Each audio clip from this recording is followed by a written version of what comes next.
Hello, नमस्कार। मैं दीपू एक बार फिर आपके सामने हाजिर। आशा व उम्मीद करते हैं आप स्वस्थ होंगे, मस्त होंगे, तंदुरुस्त होंगे।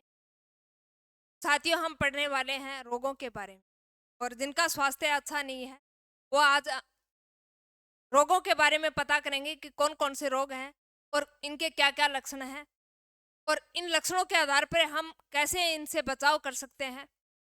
तमाम बातों की चर्चा करेंगे क्योंकि हमने इससे पहले पढ़ा था भोजन के प्रमुख अवयव और विटामिनों के बारे में। हमने उसमें यह देखा था कि हमारी थाली के अंदर कौन कौन से अवयव होने चाहिए ताकि हम स्वस्थ रह सके। और उसी कड़ी में हम अभी जो पढ़ने जा रहे हैं, मैंने बताया रोग। और रोग में भी हम पढ़ेंगे जीवाणु जनित रोगों के बारे में, क्षाणु जनित रोगों के बारे में, कवक जनित रोगों के बारे में, प्रोटोजोआ जनित रोगों के बारे में, कृमिनाशी जो रोग हैं उनके बारे में, तथा आनुवांशिक रोग हैं के बारे में भी चर्चा करें। यानी जो तमाम रोग हैं, क्योंकि जैसे जैसे आबादी बढ़ रही है और खान पान चेंज हो रहा है वैसे वैसे रोग भी बढ़ रहे हैं। तो चलिए अपन स्टार्ट करेंगे। रोग,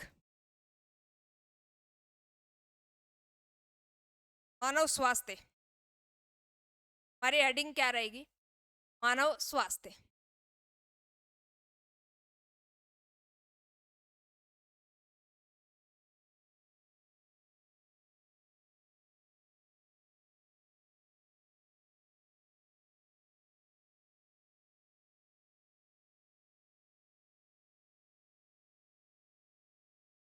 अब साथियों बात करते हैं मानव स्वास्थ्य की। यानी सूक्ष्म जीवों से फैलने वाले रोग कई प्रकार के होते हैं। पे बात करें तो यानी रोगों की कैटेगरी की, तो रोग दो प्रकार के होते हैं, एक जन्मजात और दूसरा अर्जित रोग। जन्मजात और अर्जित रोग।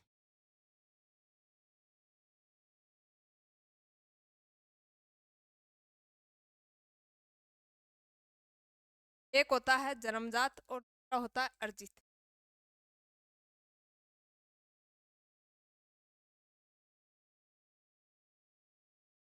नंबर एक, जन्मजात रोग।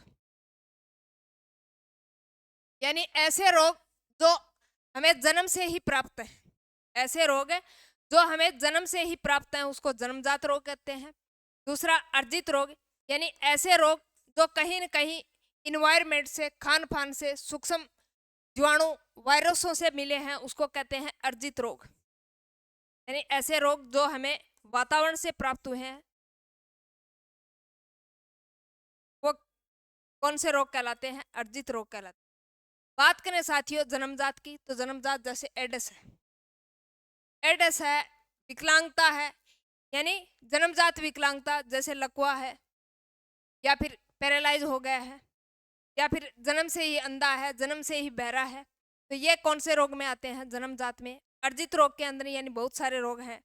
टीबी है, मलेरिया है, टाइफाइड है, पेचिस है, मोतीजरा है, पीलिया है, हेपेटाइटिस है, रेबीज है, इंदिरा रोग है, अफ्रीकन रोग है। ये सारे के सारे रोग कौन से हैं? अर्जित रोग। साथियों अब अपन बात करते हैं, यानी इनमें भी एक रोग होता है संक्रामक रोग, जो फैलते हैं। संक्रामक रोग,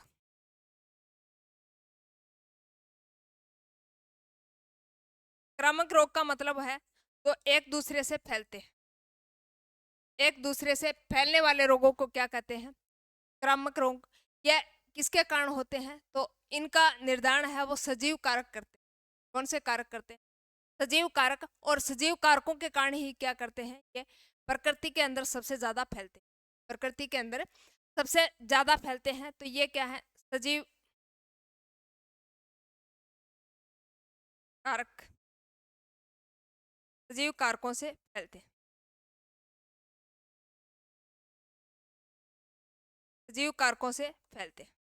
तो आपको ध्यान में रखना है, यानी संक्रामक रोग, संक्रामक रोग का मतलब है यानी ये संजीव कारकों से फैलते हैं। और संजीव का मतलब होता है यानी जो सूक्ष्म जीव जो क्या रहते हैं, वातावरण के अंदर जीवित रहते हैं, उसके अंदर हलचल होती है और जैसे ही बॉडी के अंदर प्रवेश करते हैं तो वो अपना प्रभाव दिखाते हैं। उन रोगों को क्या बोलेंगे? संक्रामक रोग। कौन सा रोग बोलेंगे? संक्रामक रोग। तो यानी सजीव कारकों के कारण जो रोग फैलते हैं उसको बोलते हैं संक्रामक रोग, उसमें जीवाणु जनित रोग है, विषाणु जनित रोग है, प्रोटोजोआ जनित रोग है। ये इसके क्या है उदाहरण, तो आप लिख लो।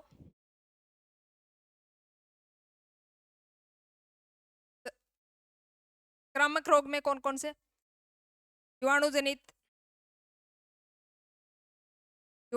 रोग, विषाणु जनित रोग,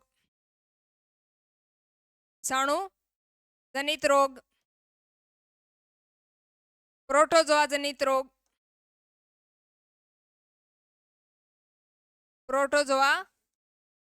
रोग, कृमि नासी रोग, ये सारे के सारे क्या है? संक्रामक रोग है।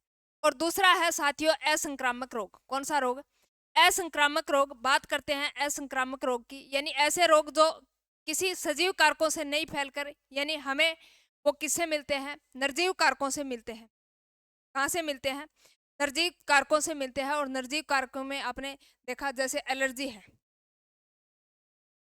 कोई को मिट्टी की एलर्जी हो जाती है, किसी को धूप की एलर्जी हो जाती है, किसी को खांसने की एलर्जी है, किसी को त्वचा की एलर्जी है, किसी को खाज खुजली जैसी एलर्जी है। यानी ये कौन से रोग में आते हैं? तो असंक्रामक रोग के अंदर आते हैं। नंबर 2 असंक्रामक रोग।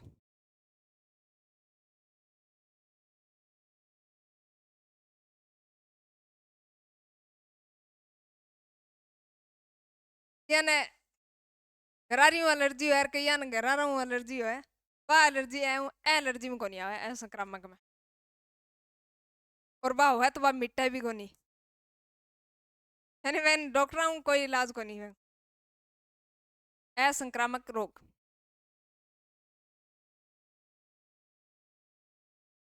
असंक्रामक रोग यानी ये निर्जीव कारकों से फैलते हैं। निर्जीव कारकों से फैलते हैं।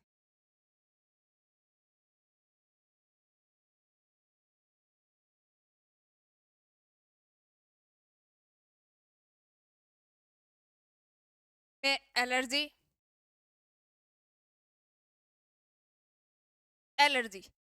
तो एलर्जी है वो किस प्रकार का रोग है? असंक्रामक रोग है। इसी में डब्ल्यूबीसी, यानी डब्ल्यूबीसी अगर कमजोर पड़ जाती है, डब्ल्यूबीसी खत्म हो गई, इसका मतलब क्या होगा? एलर्जी होगी। तो इसमें आप नोट कर लो डब्ल्यूबीसी, व्हाइट ब्लड कार्पल, श्वेत रक्त कणिकाएं।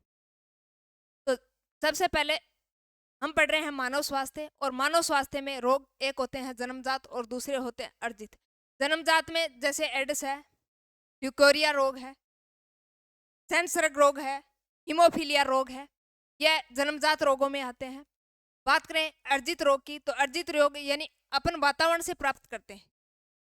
वातावरण हमारे चारों ओर का जो वातावरण है, इसमें हम कहीं न कहीं विषाणु भी देखते हैं, सूक्ष्म जीव भी देखते हैं, जीवाणु भी देखते हैं, बैक्टीरिया भी देखते हैं, प्रोटोजोआ भी देखते हैं। यानी वो रोग जो हमें किससे प्राप्त होता है? प्रकृति द्वारा प्राप्त होता है, वातावरण द्वारा प्राप्त होता है। तो वो कौन सा होता है? अर्जित रोग। उसके बाद में संक्रामक रोग जो सजीव कारकों से फैलते हैं, उसमें जीवाणु जनित है, विषाणु जनित है, प्रोटोजोआ, यह संक्रामक रोग की श्रेणी में आते हैं। दूसरा असंक्रामक रोग जिसको निर्जीव कारकों से फैलते हैं, जैसे एलर्जी है, डब्ल्यूबीसी। अब अपन बात करते हैं साथियों, यानी सबसे पहले बात करेंगे जीवाणु जनित रोगों के। कौन से रोगों के बारे में? जीवाणु जनित रोगों के। और जीवाणु जनित रोग साथियों, इससे क्वेश्चन कैसे पूछा जाता है? क्वेश्चन ऐसे पूछा जाता है कि निम्न में से जीवाणु जनित रोग कौन सा है, निम्न में से विषाणु जनित रोग कौन सा है, और निम्न में से प्रोटोजोआ जनित रोग कौन सा है। या फिर ऐसे पूछ लेगा, निम्न में से जीवाणु जनित रोग नहीं है, निम्न में से विषाणु जनित रोग नहीं है। और साथियों, ये एसएससी का तो बहुत फेवरेट क्वेश्चन, और इससे 2 क्वेश्चन पक्के पूछे जाते हैं, यानी 2 क्वेश्चन का मतलब है 4 नंबर इससे आते हैं, इस रोग टॉपिक से आते हैं। और इसको बहुत अच्छे तरीके से पढ़ना है, यानी नंबरों के साथ साथ ये अपने स्वास्थ्य को मेंटेन करने के काम भी आएगा। यानी इनको एक बार पढ़ लोगे तो यानी एग्जाम में तो अच्छा कर पाओगे ही, साथ में अपने जीवन के अंदर स्वास्थ्य का भी अच्छे तरीके से ध्यान कर पाओगे। यानी आपको ये पता चल जाएगा कि कौन सा रोग है, वो कैसे होता है, क्या इसके लक्षण होते हैं, और कैसे इनसे बचाव किया जा सकता है। तो सबसे पहले हम बात करते हैं जीवाणु जनित रोग की, जिसको बैक्टीरिया रोग के नाम से भी जानते हैं। कौन से रोग के नाम से जानते हैं? बैक्टीरिया रोग के नाम से भी जानते हैं। और सनबेरोआ का जीवाणु जनित रोग, विषाणु जनित रोग, प्रोटोजोआ जनित रोग, कवक जनित रोग, यानी बहुत सारे रोग हो गए। आप कौन कौन से को याद रखोगे? यानी इतने रोग संभव नहीं है याद रखना, संभव नहीं है तो आप कैसे रखोगे? यानी इनके याद रखने की कुछ ट्रिकें हैं।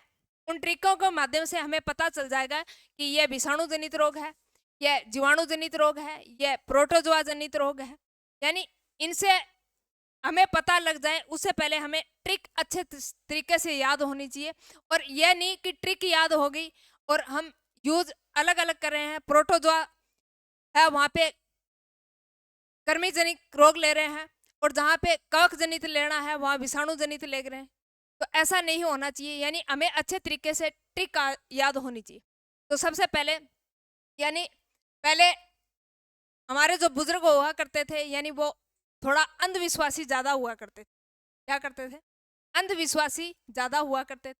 और अंधविश्वास में भी यानी वो अगर कोई शुभ कार्य करना होता था तो वो पंडित के पास जाते थे। क्या करता वह? पंडित कन जाता, और पंडित ने फिर वह क्या करता, यानी हम फलानी चीज कर रहे हैं, इसका शुभ मुहूर्त कब का होगा। तो उसी प्रकार हम भी रोगों के बारे में पढ़ने जा रहे हैं, और रोग पढ़ने का मतलब है हम हमारे स्वास्थ्य का खुद ही देखभाल कर लेंगे। तो यानी एक कोई लड़की है रिया नाम की, और वो पंडित के पास जाती है। पंडित को क्या बोलती है? पंडित का टीका न्यू है बेटी रिया। क्या? पंडित का टीका न्यू है बेटी रिया। ये ट्रिक आपको याद रखनी है। और इस ट्रिक में ही सारे के सारे कौन से रोग हैं? जीवाणु जनित रोग है। कौन से रोग हैं? जीवाणु जनित रोग है। ट्रिक दोबारा सुनो। पंडित का टीका न्यू है बेटी रिया, यानी बेटी रिया पंडित के पास जाती है और वो क्या बोलती है कि पंडित जी का टीका है वो न्यू है, यानी पंडित का टीका नया है। यानी पंडित जो बताएगा वो क्या बताएगा? अच्छा ही बताएगा, यानी उस पर विश्वास हो जाता है। तो पै से मतलब प्लेग रोग, जिसको काली मृत्यु के नाम से भी जानते हैं। पै से प्लेग रोग, जिसको काली मृत्यु के नाम से भी जानते हैं। टी का मतलब है डिफिथीरिया, जिसको रोहिणी रोग के नाम से जानते हैं। और साथियों सबसे एसएससी का फेवरेट क्वेश्चन, यानी इसको सबसे ज्यादा पूछा जाता है, वो इस रोहिणी नाम से ही पूछा जाता है। कौन से नाम से पूछा जाता है? इस रोहिणी नाम से पूछा जाता है। आपको मोटा मोटी ध्यान रखना है, डिफिथीरिया का नाम ही क्या है? रोहिणी रोग है। और का मतलब है तपेदिक, सॉरी, का मतलब है काली खांसी। कौन सी खांसी? काली खांसी। और तय का मतलब है तपेदिक रोग। कौन सा रोग? तपेदिक रोग। और का काली खांसी। टी का मतलब है टिटनस रोग, जिसको लोकजा के नाम से भी जानते हैं। लोकजा का मतलब है, यानी साथियों टिटनस जिसके हो जाता है उसका जबड़ा है वो क्या खुलता है, यानी कहने का मतलब है जबड़ा खुलने में परेशानी होती है। और शरीर है वो धनुष के आकार का हो जाता है, यानी मांसपेशियां हैं वो तनाव ये हो जाती हैं, तन जाती हैं धनुष की तरह, इसलिए इसको धनुष्टकार रोग के नाम से भी जानते हैं, लोकजा के नाम से भी जानते हैं। और साथियों अगला जो है यह का मतलब है न्यू का मतलब यानी न्यूमोनिया। तो तपेदिक, काली खांसी, और कै का मतलब है कुष्ठ रोग, जिसको हैंसन रोग के नाम से भी जानते हैं, हैंसन रोग। और है का मतलब है हेजा। कौन सा रोग? हेजा।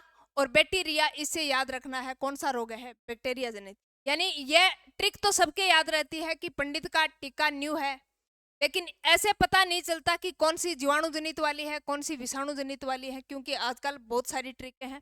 तो आपको ध्यान में रखना है पंडित का टीका न्यू है बैक्टीरिया। तो पै से मतलब हो गया प्लेग, जिसको काली मृत्यु के नाम से भी जानते हैं। डी का मतलब हो गया डिफिथीरिया, जिसको रोहिणी रोग के नाम से भी जानते हैं। और तय का मतलब हो गया तपेदिक रोग। कौन सा रोग? तपेदिक रोग। और का मतलब हो गया काली खांसी। कौन सी खांसी? काली खांसी। और टी का मतलब हो गया टिटनस रोग। कौन सा रोग? टिटनस रोग। और कै का मतलब हो गया कुष्ठ रोग, जिसको हैंसन रोग के नाम से भी जानते हैं। कौन से रोग के नाम से जानते हैं? यानी हैंसन रोग के नाम से भी जानते हैं। ये बात आप अच्छे तरीके ध्यान में रखना, हैंसन रोग के नाम से भी जानते हैं। और हे का मतलब होता है हेजा रोग। कौन सा रोग? हेजा रोग। और बैक्टीरिया से हो गया बैक्टीरिया जनित रोग है। ये सारे के सारे रोग जिसको जीवाणु जनित नाम से जानते हैं। और इंग्लिश में कहें तो बैक्टीरिया जनित रोग हैं। तो आपको ध्यान में रखना है, पंडित का टीका न्यू है बैक्टीरिया। तो पै से यानी प्लेग, जिसको काली मृत्यु के नाम से जानते हैं। टी का मतलब डिफिथीरिया, जिसको रोहिणी नाम से जानते हैं। और तय का मतलब होता है तपेदिक, का मतलब होता है काली खांसी, और टी का मतलब होता है टिटनस रोग। और बात करते हैं कै से, और कै का मतलब होता है कुष्ठ रोग, जिसको हैंसन रोग के नाम से भी जानते हैं। है का मतलब होता है हैजा। और ये सारे के सारे रोग हैं वो कौन से रोग हैं? जीवाणु जनित रोग है, बैक्टीरिया जनित रोग है। तो पंडित का टीका न्यू है बैक्टीरिया। अब अपन एक एक रोग के बारे में बात करेंगे कि कौन सा रोग और कौन से रोग का जीवाणु क्या है, कौन से जीवाणु से होता है, कैसे इसके लक्षण है, और कैसे इसके बचाव किया जा सकता है, उपचार किया जाता है, उसकी विस्तृत चर्चा करेंगे। तो यानी दिखाएंगे तो ज़्यादा टाइम लगेगा, यानी लगभग 3-4 दिन लगेंगे।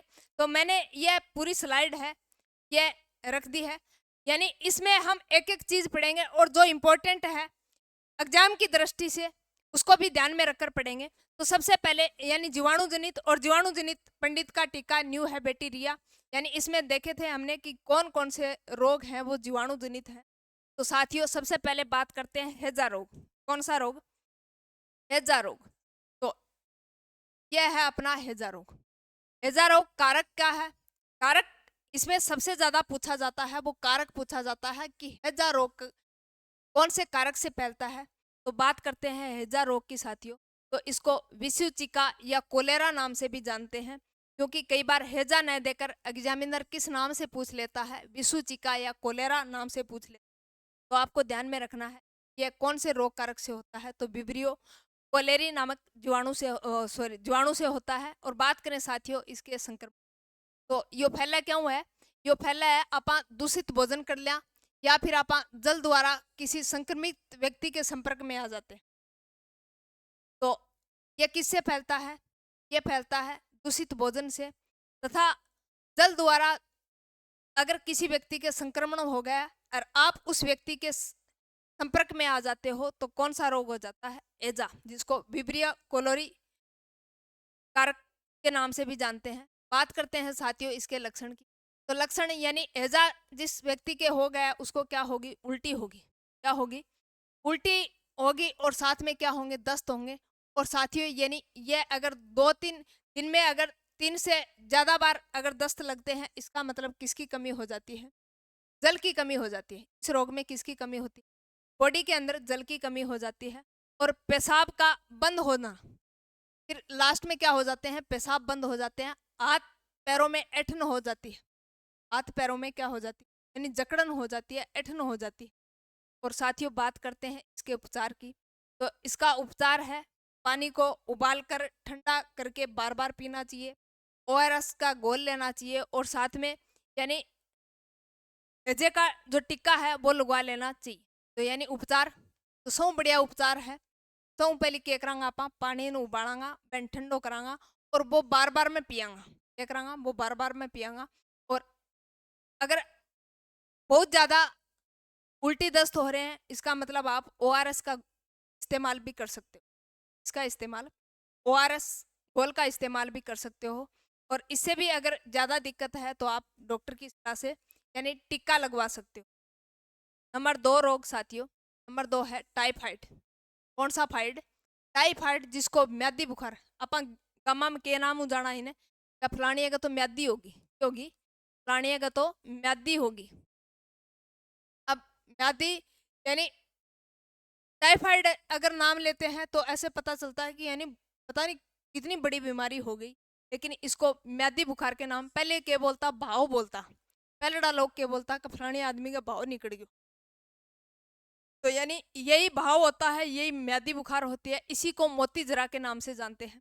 तो थाने टाइफाइड नाम पूछा है, या थाने मोती जरा नाम पूछा है, या थाने फिर किस नाम से म्यादी बुखार के नाम से पूछे, या फिर आपको भाव नाम से पूछे, तो आप सीधा सीधा अर्थ लगाओगे कौन से रोग के बारे?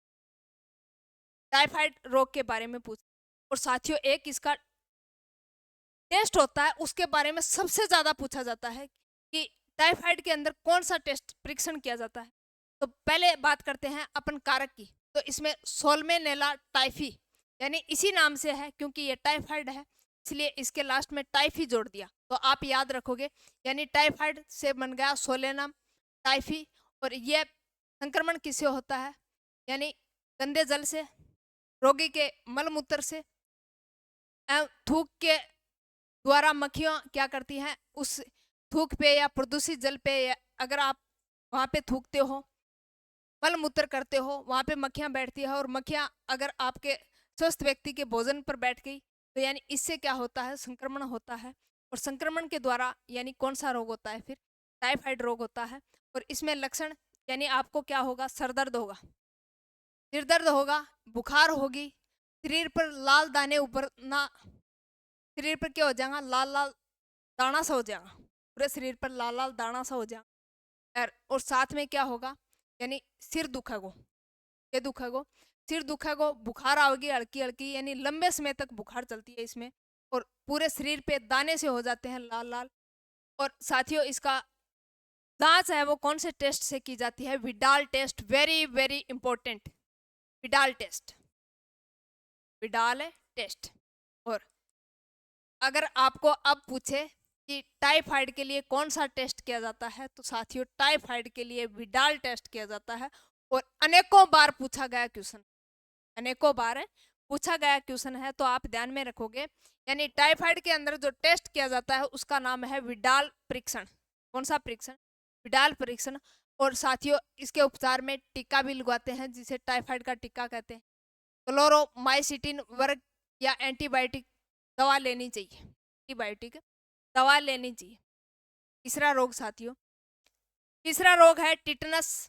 इसको लोकजा के नाम से भी जानते हैं, लोकजा, या इसको धनुष टंकार रोग के नाम से भी जानते हैं, धनुष टंकार। तो धनुष टंकार इसलिए कहते हैं क्योंकि शरीर है वो पूरा धनुषाकार तनकर हो जाता है, शरीर में जकड़न हो जाती है, और शरीर है वो धनुष के आकार का यानी तन जाता है। और साथ में लोकजा यानी जबड़ा खोलने में दिक्कत आती है। वो रोग कौन सा है? टिटनस रोग। और ये साथियों आपको पता है, यानी अगर जंग रहित, सॉरी, जंग रह जंग सहित वस्तु अगर आपके लग जाती है, मान लीजिए कोई लोह की पट्टी है और वो जंग में भरी हुई है, और उससे अगर चोट लगी तो यानी उसके जो जीवाणु होते हैं वो बॉडी के अंदर प्रवेश कर जाते हैं, और बॉडी के अंदर जैसे ही प्रवेश करते हैं तो कौन सा रोग होता है? यह टिटनस रोग, जिसको धनुष टंकार के नाम से जाते हैं, लोकजा के नाम। साथियों ये क्लोस्ट्रीडियम टिटेनी नामक जीवाणु से होता है, और यही बहुत बार पूछा जा चुका है, तो इम्पोर्टेंट है। यानी टिटनस का जो कारक कौन सा है? टिटनस का कारक है क्लोस्ट्रीडियम टिटेनी। और इसका संक्रमण होता है शरीर के किसी भाग में चोट लगने पर, जब घाव बन जाता है तब यह जीवाणु धूल गोबर आदि के रास्ते शरीर में प्रवेश कर जाता है।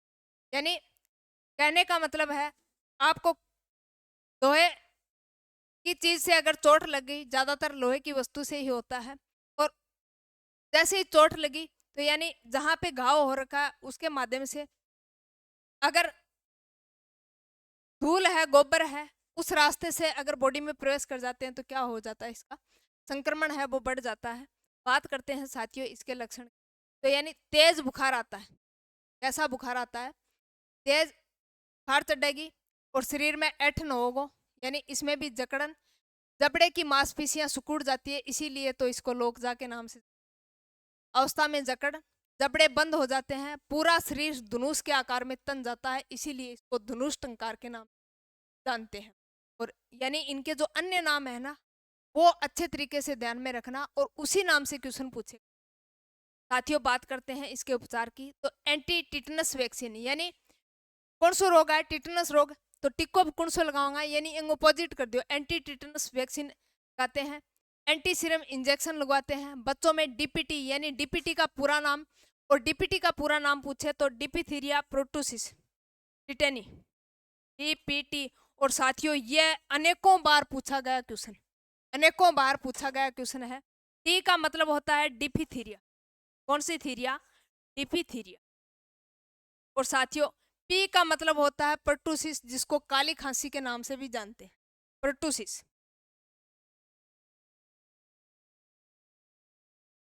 और टी का मतलब होता है टिटेनस, जिसको धनुष टंकार के नाम से भी जानते हैं, लोकजा के नाम जानते हैं। तो डीपीटी और ये टीका यानी इसकी फुल फॉर्म पूछी जाती है, या फिर ऐसे क्वेश्चन देगा कि निम्न में से डीपीटी में पी का अर्थ क्या है, या फिर टी का अर्थ क्या है, या फिर डी का अर्थ क्या है। तो अपने को तीनों ही ध्यान में रखना है। डी का मतलब होता है पिथीरिया, पी का मतलब होता है पर्टूसिस, जिसको काली खांसी के नाम से जानते हैं, और टी का मतलब होता है टिटन।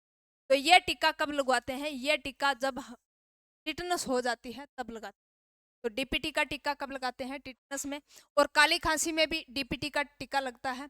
और साथियों, अगर डिफिथीरिया रोग हो गया तो भी कौन सा टीका लगता है? ये डीपीटी का ही टीका लगता है। यह बात आप अच्छे तरीके से ध्यान में रखना। अगला रोग है अपना साथियों डिफिथीरिया ही है, और इसमें भी कौन सा टीका लगता है? ये डीपीटी का ही टीका लगता है। आपने कई बार सुना होगा गर्भवती महिलाएं हैं उसको क्या कहते हैं कि डीपीटी का टीका लगवा लिया क्या? तो यानी इन्हीं रोगों से बचाव के लिए क्या लगाते हैं? डीपीटी का टीका लगाते हैं। तो डिप्थीरिया यानी इसको रोहिणी रोग के नाम से भी जानते हैं, और यही क्वेश्चन एसएससी के एग्जाम में रोहिणी नाम से ही पूछ लिया गया था कि निम्न में से रोहिणी रोग का कारक कौन सा है? तो इसका कारक है साथियों क्रोनीबैक्टीरियम डिफिथीरिया, क्रोनीबैक्टीरियम डिफिथीरी। और ये साथियों इसका संक्रमण है वो किससे होता है? खाने की वस्तु सामान्यतः 5 वर्ष तक के बच्चों को क्या करती है? प्रभावित करती है। इसीलिए इसका टीका है वो 5 वर्ष से पहले लगाया जाता है। 5 वर्ष तक के बच्चों का ही बच्चों का जो टीकाकरण है उसमें डिफिथीरिया टीका विशेष तौर से लगाते हैं, क्योंकि यह 3 रोगों का क्या करता है? बचाव करता है। साथियों बात करते हैं, यानी यह रोग तो हो गया और यह भी पता चल गया कि यह किसके कारण फैला है। अब अपन इसका क्या करेंगे? यानी लक्षण पता करेंगे कि इसके लक्षण क्या क्या हैं। तो बात करते हैं, यानी गले में क्या होगा साथियों? यानी गले के अंदर जीवाणु गले में जैसे ही प्रवेश करेगा तो श्वास नली है वो क्या हो जाती है? अवरुद्ध हो जाती है, जिससे श्वास लेने में क्या आएगी? दिक्कत आएगी। तथा क्या होता है? बुखार हो जाता है, हृदय मस्तिष्क क्षतिग्रस्त हो जाते हैं, यानी हार्ट प्रभावित होता है और साथ में ब्रेन प्रभावित होता है, और बुखार आ जाती है, और साथ में श्वास लेने में क्या आती है? दिक्कत आती है, यानी श्वास नली है वो क्या हो जाती है? अवरुद्ध हो जाती है, रुक जाती है। कौन से रोग में? डिफिथीरिया, जिसको रोहिणी रोग के नाम से भी जानते हैं। और साथियों अब अपन को पता चल गया कि इसके लक्षण क्या है, तो अब इसका क्या करेंगे? अपन उपचार करेंगे। क्या करेंगे? उपचार करेंगे। और उपचार में मैंने बताया यानी डीपीटी का टीका लगाते हैं, जिसका पूरा नाम डिफिथीरिया पर्टूसिस टिटेनी। तो डिफिथीरिया टिटेनस कुकर खांसी से बचाता है। ये डीपीटी का टीका किससे बचाता है? यह डिफिथीरिया, टिटेनस और कुकर खांसी से बचाता है। अब अपन बात करते हैं साथियों प्लेग, और इसको साथियों काली मृत्यु के नाम से भी जानते हैं। इस नाम से जानेंगे, काली मृत्यु, यानी जिसके प्लेग हो गया। पहले आजकल तो इसका काफी निदान हो गया है, लेकिन पहले ये प्लेग रोग ज्यादा होता था और इससे बहुत सारी भारत के अंदर मृत्यु भी हुई, इसीलिए इसको काली मृत्यु के नाम से भी जानते हैं। और साथियों यानी इसका अगर आपको कारक पूछे तो यर्सिनिया पेस्टिस, यार्सिनिया पेस्टिस से होता है। और यह क्वेश्चन भी बहुत बार पूछा जा चुका है। और ये किससे फैलता है? यानी सांस एवं थूक के जरिए व्यक्ति के आपसी संपर्क में, और सबसे ज्यादा फैलता है वो चूहे के काटने से या फिर बंदर के काटने से फैलता है। कौन सा? प्लेग। तो चूहा, बंदर आदि के काटने से कौन सा रोग फैलता है? प्लेग रोग। इसको काली खांसी के नाम से जानते हैं। बात करते हैं इसके कारक की, तो यर्सिनिया पेस्टिस क्या है? इसका कारक है। अब ये इसके लक्षण क्या होंगे? तो बात करते हैं साथियों इसके लक्षण। तो यानी जो लिम्फ हमारी ग्रंथि है, लिम्फ ग्लैंड है, उसमें क्या आएगा? सूजन आएगा, साथ में बुखार होगी, यानी जिसको ब्यूनिक प्लेग के नाम से भी जानते हैं। सांस लेने में तकलीफ होगी, और खांसी से न्यूमोनिक प्लेग के नाम से भी जानते हैं। और जांघों के मध्य क्या हो जाएंगे? घाव हो जाएंगे। जांघ के मध्य क्या हो जाते हैं? घाव हो जाते हैं। कौन से रोग में? प्लेग रोग में, जिसको काली मृत्यु के नाम से जानते हैं। अब अपन बात करते हैं साथियों अगले रोग की। तो अगला रोग है टीबी रोग। कौन सा रोग? टीबी रोग। और साथियों यह रोग वर्तमान में काफी चर्चा में भी है। टीबी रोग, टीबी रोग जिसको क्षय रोग के नाम से भी जानते हैं, और इस पे एक राजस्थान सरकार ने एक योजना भी निकाल रखी।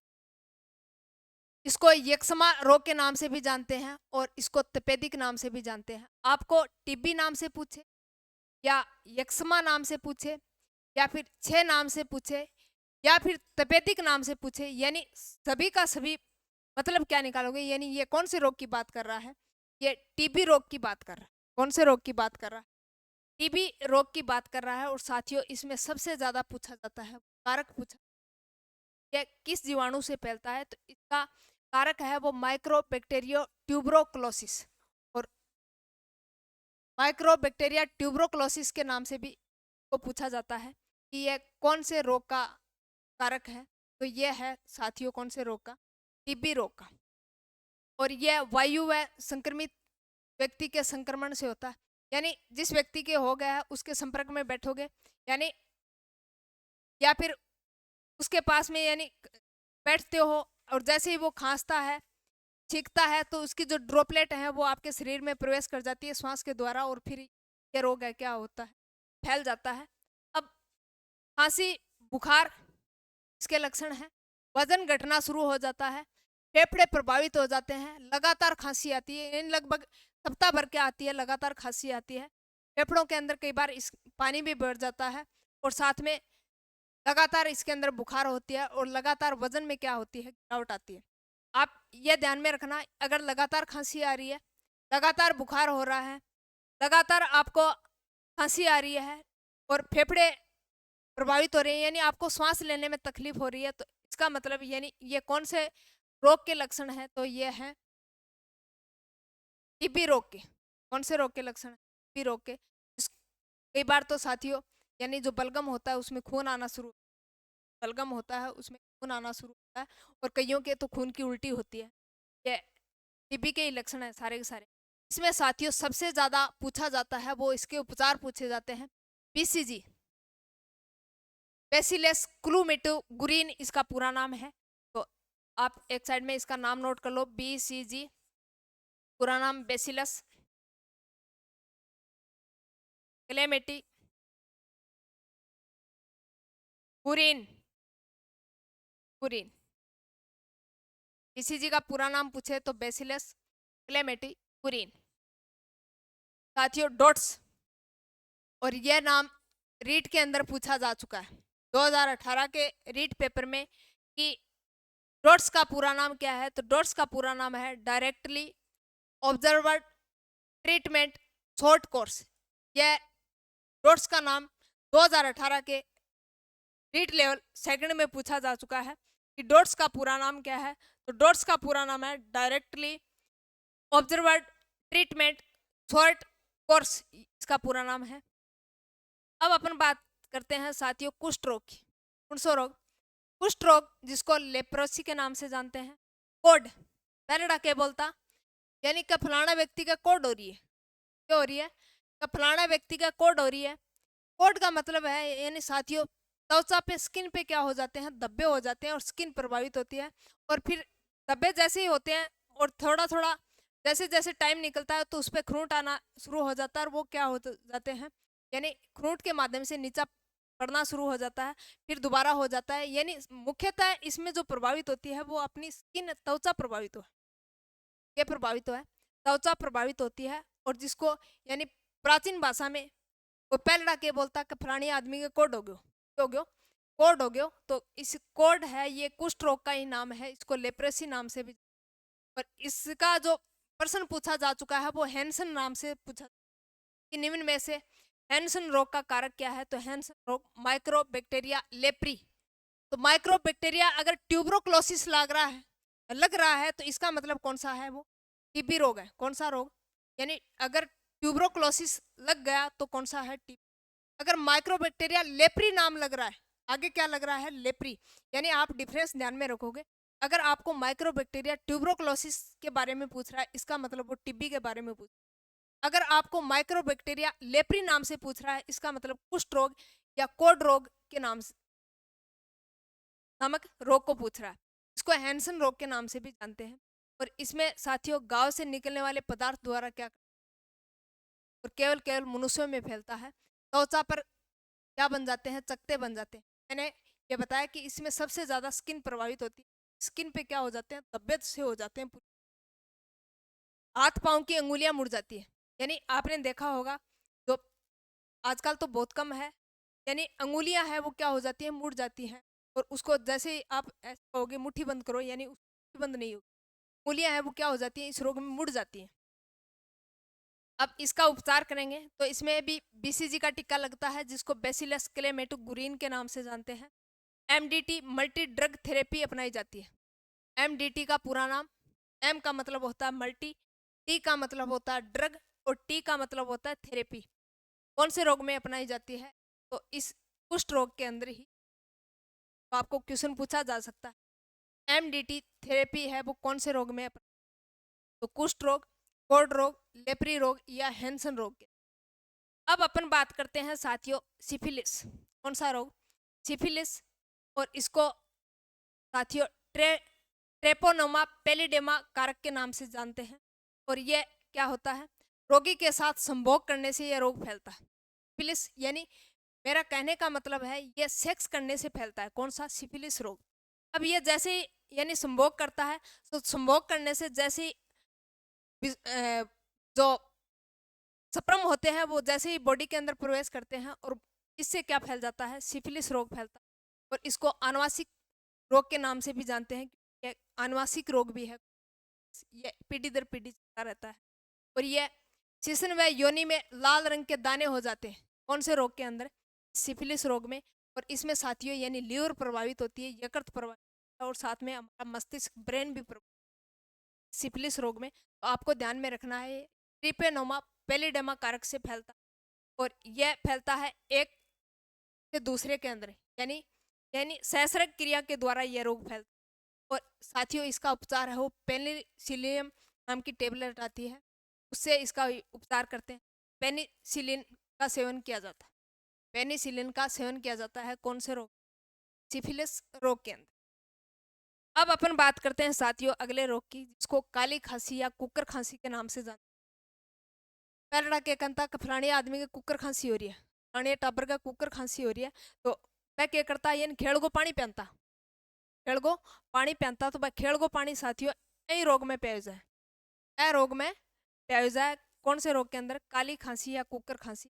इसका जो कारक है वो बार्टेटेला पर्टुसिस है, बार्टेटेला पर्टुसिस। और ये हवा द्वारा फैलता है, हवा द्वारा फैलता है। इसमें लक्षण क्या होते हैं, लगातार क्या आती है, खांसी आती है, लगातार खांसी आती है। और इसको काली खांसी यानी डीपीटी का टीका लगाते हैं, और डीपीटी डिफिथीरिया पर्टुसिस यानी का टीका लगाते हैं काली खांसी के अंदर। तो आपको ध्यान में रखना, पर्टुसिस यानी इसके अंदर पी आ रहा है ना, इसका पर्टुसिस, और पर्टुसिस का भी मतलब होता है काली खांसी। ये बात आप अच्छे तरीके से ध्यान में रखना, क्योंकि बहुत बार क्वेश्चन पूछा जा चुका है। अब अपन बात करते हैं साथियों ट्रेकोमा की। और साथियों ये ट्रेकोमा है, यह अपने आंख से रिलेटेड रोग है। और मैंने जब आंख के बारे में पढ़ाया था आपको, उस टाइम बताया था कि यह ट्रेकोमा रोग होता है। इसके अंदर दृष्टि है, यानी देखने की जो क्षमता है वो कमजोर हो जाती है, और व्यक्ति को इसमें दिखाई देना क्या हो जाता है, बंद हो जाता है, आंखों में दर्द होना शुरू हो जाता है। तो यह जो रोग है वो क्लेमाइडिया ट्रेकेमेटिस से फैलता है, क्लेमाइडिया ट्रेकेमेटिस से फैलता है। कौन सा रोग, ये ट्रोकोमा रोग। और आंखें क्या हो जाती है, इसके अंदर गोल गोल सी हो जाती है, दृष्टि कमजोर हो जाती है, आंखों में दर्द होता है। और इसका उपचार है पेनिसिलिन टिक, क्लोरोमाइस्टिन दवा, एंटीबायोटिक दवा या मलहम लगाते हैं। तो एंटीबायोटिक दवा लेते हैं, पेनिसिलिन दवा लेते हैं, और एक क्लोरोमाइस्टिन आपको आई ड्रॉप देता है डॉक्टर, वो इसी रोग में देता है। यानी अगर आपको क्लोरोमाइस्टिन ड्रॉप दे रहा है, उस पर नाम देखना, यही नाम मिलेगा पेनिसिलिन क्लोरोमाइस्टिन। आपने कईयों ने तो देखा होगा, यानी जैसे ही आंख में दर्द होता है आप डॉक्टर के पास जाते हो, डॉक्टर यही दवाई देता है, और वर्तमान में सबसे ज्यादा प्रचलित दवाई यही है। और आजकल तो चाहे ट्रोकोमा हो, चाहे अंधता हो, या निकट दृष्टि हो, दूर दृष्टि हो, सिर्फ दवाई यही दें लगभग। कौन सी, पेनिसिलिन क्लेमास्टिन। अब अपन साथियों बात करते हैं विषाणु जनित रोगों की, यानी जीवाणु जनित रोग हैं वो कंप्लीट हो जाते हैं। तो अब आपा शुरू करांगा कौन सा रोग, विषाणु जनित रोग।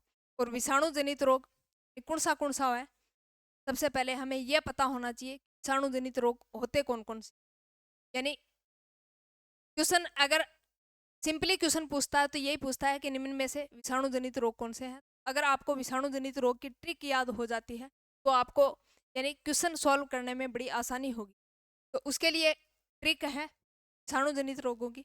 यानी कोई रचना नाम की एक लेडीज है और वो घर में काम कर रही थी, और घर में काम कर रही थी तो उसका पति देव आता है, और पति देव आवारा है, क्या है, आवारा है, वो काम करता ही को नहीं। रोटी खाना टाइम आजा, रोटी खाना टाइम आजा, रचना बापड़ी परेशान होड़ी, और वो आंता ही पानी मांगे, पानी जला के ऑर्डर मारे वो, और जी बा ऑर्डर मारे ने बन आईडी है झाड़। वो क्या रचना हमें पानी दो जरा, क्या वो क्या रचना हमें पानी दो जरा, जज्बा क्या विष पी ले दूं तने पानी, क्या पानी तने दूं तू विष पी लेगा। और विष से याद रखना है ये अपना रोग है वो कौन सा है, विषाणु जनित। तो रचना पानी दो जरा, तो रचना आखती होड़ी और अंत क्या पानी के पिया तू तो जहर पी जाएगा, तेरे रांद कट्टा पड़ना है, यानी विष पी ले। तो रे से मन गया रेबीज रोग, कौन सा रोग, रे से रेबीज रोग। और ची से मन गया चिकन पॉक्स, कौन सा पॉक्स, चिकन पॉक्स। और है से हेपेटाइटिस रोग, है से हेपेटाइटिस। और मैं से मनता है मिजलेस रोग, मिजलेस रोग से रूबेला के नाम से भी जानते हैं। और पा का मतलब होता है पोलिया, कौन सा रोग, पोलिया रोग। और दो का मतलब होता है यानी ओ की सॉरी दो, इससे आप ध्यान में रखना डेंगू रोग, ऐसे याद करना, यानी इंग्लिश में ध्यान में रखना। डी का मतलब होता है डेंगू, क्या होता है डेंगू। और जरा का मतलब होता है जिंका रोग, कौन सा रोग, जिंका रोग। तो रे से मन गया रेबीज, से मन गया चिकन पॉक्स, और है से मन गया हेपेटाइटिस, बे का मतलब मिजलस रोग, पा का मतलब पोलियो, और नी ई की ध्वनि आ रही है, इसका मतलब इबोला रोग, कौन सा रोग, इबोला रोग। और दो डी से बन गया डेंगू रोग, और द से बन गया जिंका रोग। तो ये सारे के सारे रोग हैं वो कौन से हैं, विषाणु जनित। यानी ट्रिक तो ये याद रह जाती है लेकिन ये पता नहीं चलता ये विषाणु जनित है तो जीवाणु जनित है। अपन जीवाणु जनित पढ़ा था, उसमें ये देखा था कि पंडित का टीका न्यू है बैक्टीरिया, बैक्टीरिया का मतलब बैक्टीरिया जनित। और यहाँ पे क्या कह रही हूं मैं, रचना हमें पानी दो जरा, फिर क्या यानी विष पी लो, इसका मतलब कौन सा है, ये विषाणु जनित रोग है, यानी वायरस से फैलता है। अब अपन बात करते हैं इन एक एक रोगों के बारे में, कौन से रोग में क्या प्रभावित होता है, क्या कारक है इसका, और कैसे इसका उपचार किया जाता है। तो विषाणु जनित रोग में सबसे पहले पढ़ेंगे अपन पोलियो के बारे में, कौन से रोग के बारे में पढ़ेंगे, पोलियो के बारे में। और पोलियो साथियों यह नवजात शिशु के अंदर ज़्यादा होता है, जो छोटे बच्चे होते हैं इसमें सबसे ज़्यादा होता है, उसको पक्षाघात रोग के नाम, क्योंकि इसमें कहीं न कहीं अंग प्रभावित होते हैं। क्या प्रभावित होते हैं, अंग प्रभावित होते हैं। और साथियों इसके कारक की बात करें तो यह पोलियो वायरस से होता है, नाम से ही पता चल रहा है पोलियो रोग है, इसका मतलब पोलियो वायरस, पोलियो रोग है इसका मतलब कौन सा वायरस है, पोलियो वायरस है। और पोलियो वायरस है तो यह किससे फैलता है, यह साथियों दूषित भोजन व जल से फैलता है। जैसे ही आप दूषित भोजन करते हो, लगातार दूषित जल पी रहे हो, इसका मतलब आप कौन से रोग से प्रभावित हो सकते हो, पोलियो रोग से प्रभावित हो सकते हो। में लक्षण क्या होता है, तेज बुखार आती है, खांसी आती है, 3-4 दिन बाद रोगी हाथ पैर नहीं हिला पाता, यानी इसमें कहीं न कहीं तंत्रिका तंत्र प्रभावित होता है। और तंत्रिका तंत्र जैसे ही प्रभावित होता है साथियों, सूनपन आ जाता है, बॉडी के किसी पार्ट के अंदर क्या आ जाता है, सूनापन सा महसूस। और आपने कई बार देखा होगा गाँव के अंदर जिसको बोलते हैं लकुआ, का फलाना व्यक्ति का तो लकुआ आ गयो, फलाना व्यक्ति का तो लकुआ पड़ गयो। और लकुआ के अंदर क्या होता है, यानी चेतना है वो चली जाती है, चेतना चली जाती है और उस व्यक्ति का वह अंग वो कार्य करना बंद कर देता। तो मेरे कहने का मतलब यह हुआ, अपन मस्तिष्क के बारे में पढ़ा था तो मैंने बताया था, यानी इसके अंदर क्या प्रभावित होती है, तंत्रिका तंत्र प्रभावित होता है। अब बात करते हैं साथियों, यानी इसका उपचार कैसे करेंगे। तो उपचार एक इसमें क्वेश्चन है कि सबसे पहले टीके की खोज किसने की, और इसी के अंदर पोलियो में टीके की खोज की गई और ये क्वेश्चन बहुत बार पूछा जा चुका है और साथियों ये रीट के अंदर भी पूछा जा चुका है कि टीके की खोज सर्वप्रथम किसने की, तो जॉन सॉल्क ने टीके की खोज, टीके की खोज जॉन सॉल्क ने। ये क्वेश्चन पूछा जा चुका है, आप अच्छे तरीके से इसको याद। और साथियों एक इसमें यह पूछा जा चुका है कि ओपीवी का पूरा नाम क्या है, ओपीवी का पूरा नाम क्या है। तो ओ का मतलब होता है ओरल, पी को मतलब होता है पोलियो, वी का मतलब होता है वैक्सीन। तो नाम पूरा पूछे आपको बताना है ओरल पोलियो वैक्सीन, यानी ओरल का मतलब है यानी इसकी दवा को पिलाते हैं, वैक्सीन। आपने देखा होगा पल्स पोलियो कैंप लगते हैं, उसमें छोटे बच्चों को 5 साल से कम आयु के बच्चों को क्या करते हैं, पोलियो की दवाई पिलाते हैं। तो ये ओपीवी दवा है जिसको ओरल पोलियो वैक्सीन, ओरल से मतलब मुख में दवा की बूंदे गिरते हैं, इसका नाम क्या रख दिया, ओरल। और पी यानी पोलियो, वी का मतलब होता है वैक्सीन, दवा। तो टीके की खोज सर्वप्रथम जॉन सॉल्क ने और अल्बर्ट सेबिन ने 1955 में ओपीवी की खोज की थी। ओ यानी जो ओरल पोलियो वैक्सीन है इसकी खोज 1955 में किसके द्वारा की गई, अल्बर्ट सेबिन के द्वारा, अल्बर्ट सेबिन 1955।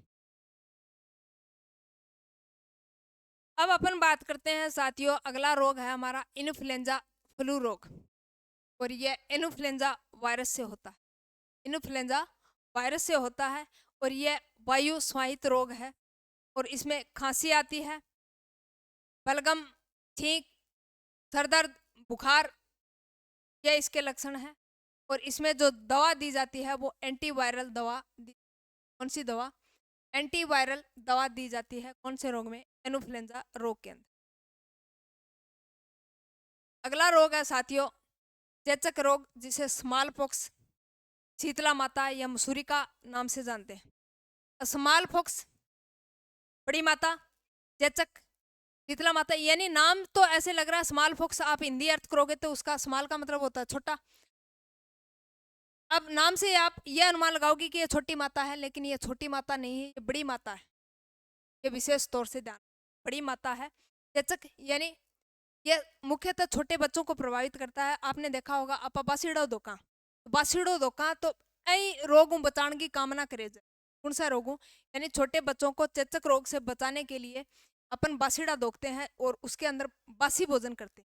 देख रहा आप रात ने भोजन बना लिया, दिन के मैंने ठंडो खावा और कौन सी देवी की पूजा करा आप, शीतला माता की पूजा करा। और शीतला माता की साथियों आपको पता है सवारी क्या होती है, गदा, क्या होती है, गदा। इसका जो विषाणु है वो वेरी ओला विषाणु है और डीएसए डीएनए विषाणु के नाम से भी जानते हैं। यह वायु द्वारा रोगी के सीधे संपर्क से होता है। इसके अंदर बुखार आती है, सर दर्द होता है, जुखाम, उल्टियाँ, मुंह पर लाल दाने निकलना शुरू हो जाते हैं और रोगी के संपर्क में आने से बचना चाहिए।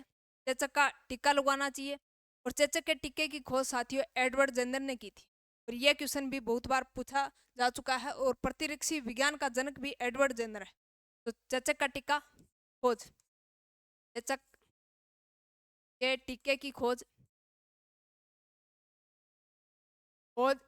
एडवर्ड जेनर, कौन सा Jenner, Edward Jenner, Edward Jenner.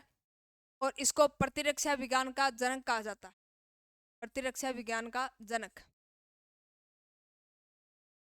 ज्ञान का जनक। थाने से शीतला माता का नाम पूछा है या स्मॉल पॉक्स का नाम पूछा है या फिर चेचक का नाम पूछा है या मसूरी का नाम पूछा है, तो कौन सा रोग की बात कर रहे हैं, वो चेचक रोग की बात कर रहे हैं। और यह रोगी के संपर्क में आने से फैलता है और यानी इसका बचाव यही है कि रोगी के संपर्क में ना आए या साथ में चेचक का टीका लगाएं। और चेचक की खोज की थी वो एडवर्ड जेनर ने की।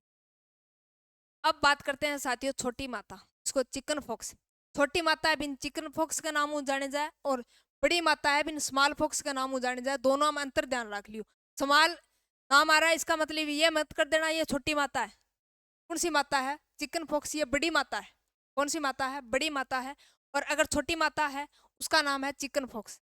छोटी माता चिकन पॉक्स, बड़ी माता स्मॉल पॉक्स। Varicella zoster. और यह भी बहुत बार पूछा जा चुका है कि छोटी माता का विषाणु कौन सा होता है, तो वेरिसेला जोस्टर। कौन सा होता है? वेरिसेला जोस्टर होता है। और ये साथियों श्वास या छींक के द्वारा फैलता है। शरीर पे छोटे छोटे दाने निकल आते हैं, शरीर पे चकते पड़ जाते हैं, और हल्का बुखार आता है, जोड़ों में दर्द होता है। और साथियों इसका उपचार यानी सीधा व स्पष्ट उपचार इसका नहीं। और रोगी को क्या करना चाहिए? स्वस्थ खाना देना चाहिए, स्वस्थ वातावरण प्रदान करना चाहिए। और अगला रोग है रेबीज। और साथियों ये रेबीज रोग वेरी वेरी इंपॉर्टेंट, यानी ये कुत्ता बिल्ली के काटने से होता है। पागल कुत्ते ने काट दिया, बिल्ली ने काट दिया, चमगादड़ ने काट दिया, या किसी भेड़िया ने काट दिया, तो कौन सा रोग होता है? रेबीज रोग।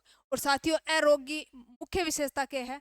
यानी जगह आदमी का रेबीज हो गयो, वो के डर गो, यानी पानी में डर लगा गो, तो इसलिए इसको हाइड्रोफोबिया के नाम से भी जानते हैं। हाइड्रा का मतलब होता है जल, और फोबियो का मतलब होता है डर, यानी ऐसा व्यक्ति क्या करता है? जल से डरता है।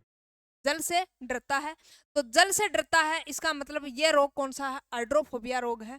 इसको रेबीज रोग के नाम से भी जानते हैं। और साथियों इसको जल भीति रोग के नाम से भी जानते हैं। जल यानी जल, भीति यानी डर, तो जल भीति के नाम से भी जानते हैं, हाइड्रोफोबिया के नाम से भी जानते हैं, और रेबीज रोग के नाम से भी जानते हैं। कुत्ता बिल्ली चमगादड़ आदि के काटने से ये फैलता है। और इसके अंदर क्या होता है? सर दर्द होता है, गले में दर्द होता है, हल्का बुखार आता है, ये इसके प्रारंभिक लक्षण है। और बाद में क्या होता है? यानी व्यक्ति को पानी से डर लगता है, जिसको हाइड्रोफोबिया के नाम से जानते हैं। तो इसमें रेबीज रोधी टीका लगवाने चाहिए, और घाव को साबुन से अच्छी तरह से साफ करना चाहिए। यानी जिस जगह काटा है उसको अच्छे तरीके से डिटॉल साबुन से साफ करना चाहिए। अगला रोग साथियों, अगला रोग है हेपेटाइटिस। कौन सा रोग? हेपेटाइटिस। साथियों ये हेपेटाइटिस नाम से ही पता चल रहा है। हेपेटिक किसको कहते हैं? लीवर को कहते हैं। और ये सबसे ज़्यादा लीवर को प्रभावित करता है। इसमें भी अलग अलग श्रेणियां होती हैं। हेपेटाइटिस ए होता है, बी होता है, सी होता है, डी होता है। तो हेपेटाइटिस ये विषाणु है, हेपेटाइटिस विषाणु द्वारा ये फैलता है। और खाने पीने की वस्तुओं को टाइप ए शरीर के तरल पदार्थों से, या फिर लैंगिक संपर्क में आने से, टाइफी बी, टाइफी सी। तो लैंगिक संपर्क में आने से टाइप बी फैलता है, यानी टाइफाइड बी फैलता है, और टाइफाइड सी। तो ध्यान में रखना, खाने पीने से तो कौन सा टाइफाइड फैलेगा? टाइफाइड ए। अगर आप खान पान अच्छा नहीं कर रहे हो, इसका मतलब यानी कौन से रोग से प्रभावित हो सकते हो? हेपेटाइटिस ए से। अगर आप लैंगिक क्रिया कर रहे हो और जिस व्यक्ति के ये हेपेटाइटिस हो चुका है उसमें टाइप बी व सी होने की संभावना होती है। तो हेपेटाइटिस बी सी हो रहा है, इसका मतलब वो किससे फैला है? लैंगिक क्रिया से, सेक्सुअल असेसमेंट से फैला है, या संक्रमित रक्त के सीधे संपर्क में, यानी अगर इससे संक्रमित व्यक्ति था उसका ब्लड किसी दूसरे व्यक्ति को चढ़ा दिया, तो कौन सा रोग होता है? टाइफी डी यानी हेपेटाइटिस डी रोग फैलता है। और यह दूषित जल टाइप ई से फैलता है, यानी अगर आपने दूषित पानी पी लिया उससे अगर फैलेगा तो कौन सा फैलेगा? हेपेटाइटिस टाइप ई। तो हेपेटाइटिस ए फैलता है खाने से, बी व सी फैलता है सेक्सुअल क्रिया करने से, और डी फैलता है वो किसके? यानी अगर आप रोगी व्यक्ति का ब्लड किसी स्वस्थ व्यक्ति के चढ़ा देते हो तो कौन सा रोग फैलता है? संक्रमित डी फैलता है। अगर ई है इसका मतलब वो किससे फैला है? दूषित पानी से फैला है। और साथियों यानी इसमें थकान आती है, फ्लू जैसे लक्षण, पेट दर्द होता है, भूख न लगना, वजन घटना, त्वचा व आंखें पीली हो जाती है। त्वचा व आंखें पीली हो जाती हैं क्योंकि इससे प्रभावित होता है वो मुख्यतः हेपेटिक यानी जिसको लीवर बोलते हैं, जिगरी बोलते हैं, वो प्रभावित होता है हेपेटाइटिस रोग में। अब अपन बात करते हैं साथियों, अगला रोग है अपना डेंगू। डेंगू तो वर्तमान में काफ़ी इसका प्रकोप है, और मादा एडिज मच्छर से ये फैलता है। से फैलता है मादा एडिज मच्छर के काटने से यह फैलता है और इसका वायरस पूछे तो कौन सा है, डेंगू वायरस। और रोगी के शरीर में प्लेटलेट घट जाती है, क्या, यानी प्लेटलेट है वो डाउन हो जाती है। और साथियों अगर 1.5 लाख से नीचे अगर प्लेटलेट आ गई, इसका मतलब यानी स्थिति है वो भयानक हो सकती है। और इसके उपचार में पपीता या फिर गिलोय की जड़ को उबालकर पिया जाता है, या फिर बकरी का दूध पिया जाता है। यानी ये क्या है, इसके उपचार की दवा है, बकरी का दूध, पपीता और गिलोय की जड़ को उबालकर इस काढ़ा दिया जाता है। कौन से रोग में, डेंगू रोग में, और जिससे क्या बढ़ जाती है, प्लेटलेट बढ़ जाती है। अगला रोग है साथियों चिकनगुनिया। कौन सा, गुनिया, चिकनगुनिया। और यह चिकनगुनिया विषाणु से होता है। कौन से विषाणु से, चिकनगुनिया विषाणु से होता है। और यह एडिज एजिप्टाई मच्छर के काटने से होता है। और इसके अंदर यानी ये जिस व्यक्ति को हो गया उसके क्या आएगी, भयानक बुखार आएगी, सर दर्द होगा, और त्वचा है वो क्या हो जाएगी, लाल हो जाएगी, स्किन क्या हो जाती है, लाल हो जाती है। अगले रोग की बात करें तो मोस्ट इंपॉर्टेंट रोग है एड्स। और अभी आंकड़े बता रहे हैं, 3-4 दिन पहले के आंकड़े देखोगे तो यानी भारत के अंदर सबसे ज्यादा अगर रोगों में मृत्यु हो रही है तो वो एड्स रोग के कारण ही हो रही है। एड्स रोग का प्रकोप है वो बहुत ज्यादा है और इसके कारण भारत के अंदर सबसे ज्यादा मृत्यु हो एड्स। तो साथियों एड्स रोग का वायरस है वो HIV वायरस, इस वायरस से फैलता है। HIV यानी पूरा नाम पूछे तो उमन, एच का मतलब उमन, आई का मतलब इम्यूनिमो और वी का मतलब वायरस। तो उमन इम्यूनिमो वायरस HIV का पूरा नाम, HIV का पूरा नाम उमन इम्यूनिमो वायरस। यह कौन से रोग का वायरस है, एड्स रोग का। और साथियों बात करते हैं यानी ये किससे फैलता है, असुरक्षित यौन संबंध। असुरक्षित यौन संबंध बनाते हो तो इस रोग के संभावना है वो बढ़ जाती है। अगर आप संक्रमित व्यक्ति का ब्लड दे रहे हो उससे ज्यादा फैलता है। या फिर आप, ये किससे फैलता है, अगर कोई प्रेग्नेंट महिला है उसके एड्स है तो बच्चे में फैलने की संभावना अत्यधिक होगी। या फिर आप किसी संक्रमित व्यक्ति का ब्लड उस तरह यूज कर रहे हो, आप नाई के पास जाते हो तो ये साथियों सावधानी रखनी जरूर रखना चाहिए, क्योंकि नाई है वो आपको उस तरह लगाता है। अगर मान लीजिए उसी उस तरह से कोई एड्स पीड़ित था और उसने कटिंग दाढ़ी बनाई और उसके कट लग गया, कहीं कहीं कट लग गया तो वो ब्लड है वो उस तरह के क्या हो जाता है, चिपक जाता है। और जैसे ही वही उस तरह अगर आप पे इस्तेमाल कर देता है नाई तो आपको एड्स होने की संभावना है वो बढ़ जाती है। तो संक्रमित सुई से, गर्भवती महिला से नवजात बच्चों में, और असुरक्षित यौन संबंध बनाने से, और असुरक्षित अगर ब्लड डोनेशन कर रहे हो, एड्स पीड़ित व्यक्ति का ब्लड किसी दूसरे में डोनेशन हो गया तो फिर क्या होता है, एड्स का खतरा है वो बढ़ जाता है। और बात करते हैं इसमें तो साथियों प्रतिरोधी क्षमता कम हो जाती है।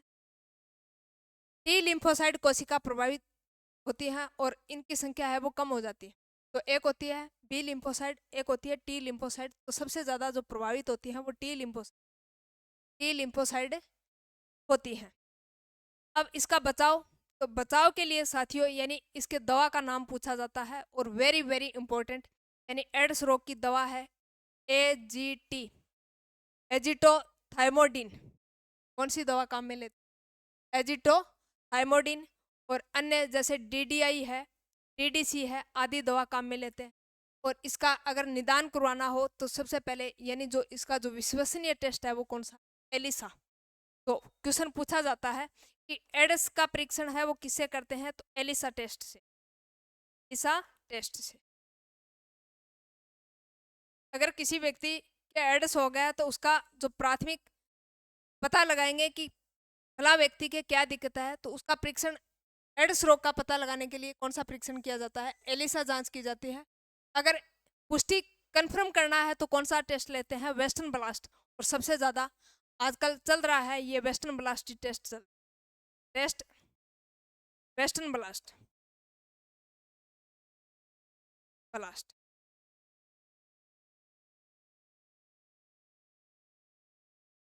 तो एड्स रोग के अंदर यानी निदान करते हैं एलिसा टेस्ट से, और जो विश्वसनीय टेस्ट वर्तमान में चल रहा है वो वेस्टर्न ब्लास्ट।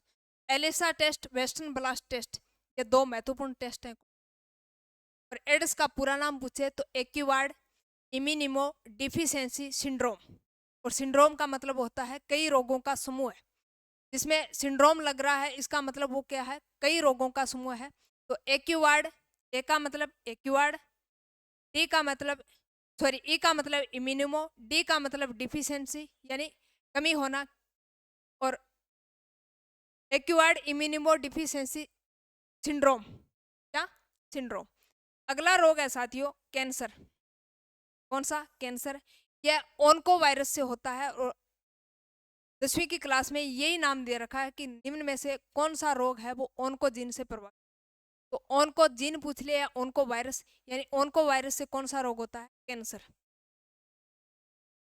कैंसर, और इसमें मैंने कई बार बताया है कि कैंसर रोग के अंदर कोशिका है वो गुणन रूप से वृद्धि करती हैं, और आपको पता है इसकी परिभाषा यही है, अविभेदित कोशिका के समूह को क्या कहते हैं।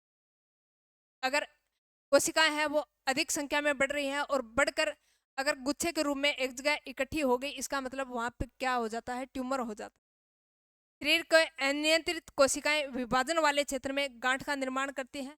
प्रारंभिक अवस्था में गांठ दर्द नहीं करती, और लेकिन धीरे धीरे इसकी स्टेज बढ़ती है तो असहनीय दर्द होता है। कौन से रोग में, कैंसर रोग। तो या तो इसका उपचार है शल्य क्रिया, या फिर कैंसर के उपचार में जो मुख्यतः उपचार किया जाता है वो कोबाल्ट 60 का किया जाता है। और यह क्वेश्चन बहुत बार पूछा जा चुका है कि कैंसर के उपचार में कौन सी दवा काम में लेते हैं, तो कोबाल्ट 60। कौन सी, कोबाल्ट 60। और फिर आजकल जो पत्ती चल रही है, या थेरेपी करवाते हैं या कीमोथेरेपी करवाते हैं, जो हमारे राजस्थान के अंदर बीकानेर में सबसे बड़ी थेरेपी है। अगले रोग की बात करते हैं साथियों, सर्दी जुकाम। अगर आपको सर्दी जुकाम लग रही है, लग गई, इसका मतलब आपको कौन से वायरस से प्रभावित हो, राइनो वायरस। कौन सा वायरस, राइनो वायरस। तो जुकाम लग गई तो राइनो वायरस है, और राइनो वायरस, यही राइनो वायरस को प्रकोप पड़ेगा तो यानी जो नाक की जो श्लेष्मा झिल्ली है उसके अंदर क्या आ जाता है, सूजन आ जाता है, और जिसके कारण आपको श्वास लेने में तकलीफ होती है, श्वास लेने में तकलीफ होती है। और यानी राइनो वायरस वायु द्वारा श्वास नलिकाओं के ऊपरी श्लेष्मा झिल्ली यानी नाक तथा गले में संक्रमित, आंखें व नाक से तरल पदार्थ निकलता है, आंखों में जलन होती है, और यह विटामिन सी की मात्रा का बढ़ना या फिर भाप लेना, यानी इस रोग से पीड़ित हो तो विटामिन सी की मात्रा लेनी चाहिए, यानी खट्टे फल लेने चाहिए, और साथ में भाप लेना चाहिए। अगला रोग है स्वाइन फ्लू। कौन सा रोग, स्वाइन फ्लू, और ये इन्फ्लुएंजा H1N1 से होता है। स्वाइन फ्लू कौन से वायरस से होता है, H1N1 से। और इसकी जो फैलने की संभावना है वो सबसे ज्यादा क्यूलेक्स प्रजाति के मच्छर से होती है। इसमें भी सर्दी जुकाम के समान लक्षण दिखाई देते हैं, और ये साथियों धान के खेतों में, यानी जो चावल के खेत हैं उसमें सबसे ज्यादा क्यूलेक्स मच्छर होता है, और वही मच्छर सबसे ज्यादा जो प्रभावित करता है वो दक्षिण पूर्वी एशियाई क्षेत्र को प्रभावित करता है, क्योंकि वहाँ पे सबसे ज्यादा चावल की खेती होती है। चावल की खेती के अंदर ही सबसे ज्यादा ये क्यूलेक्स मच्छर पाया जाता है। अगला रोग है खसरा या मिजलस रोग। खसरा या मिजल्स, जिसको रूबियोला के नाम से भी जानते हैं, और इसका जो विषाणु है वो रूबियोला विषाणु। और साथियों यह भी संक्रमित व्यक्ति के खांसने छींकने से फैलता है। नाक व गले का शोथ, जवर तथा कान व चेहरे के पास हल्के गुलाबी क्या बन जाते, चकते बन जाते हैं, धब्बे से बन जाते हैं। और इसमें खसरे का टीका MMR, मिजलस मेबुअल रूबेला, इसका पूरा नाम मिजलस मेप्स रूबेला। तो यह नाम भी कई बार पूछा जा चुका है कि MMR का टीका लगाते हैं कौन से रोग में, खसरा में, इसका पूरा नाम क्या है, तो मिजलस मेप्स रूबियोला इसका पूरा नाम है। तो साथियों ये थे अपने कौन कौन से रोग, जीवाणु जनित व विषाणु जनित रोगों के बारे में। हमने पूरे डिटेल से इनका अध्ययन किया है।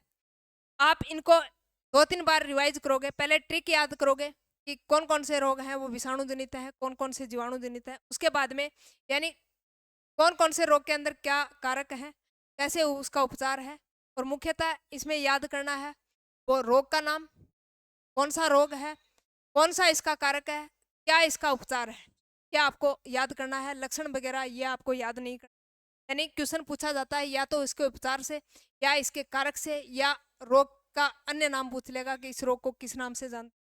तो आशा व उम्मीद करते हैं आपको अच्छे से समझ में आया होगा साथियों। मैंने पूरी कोशिश की है आपका एक भी पॉइंट छूटे ना। नेक्स्ट मिलते हैं प्रोटोजोआ कवक जनित रोगों के साथ, तब तक के लिए जय हिंद जय भारत।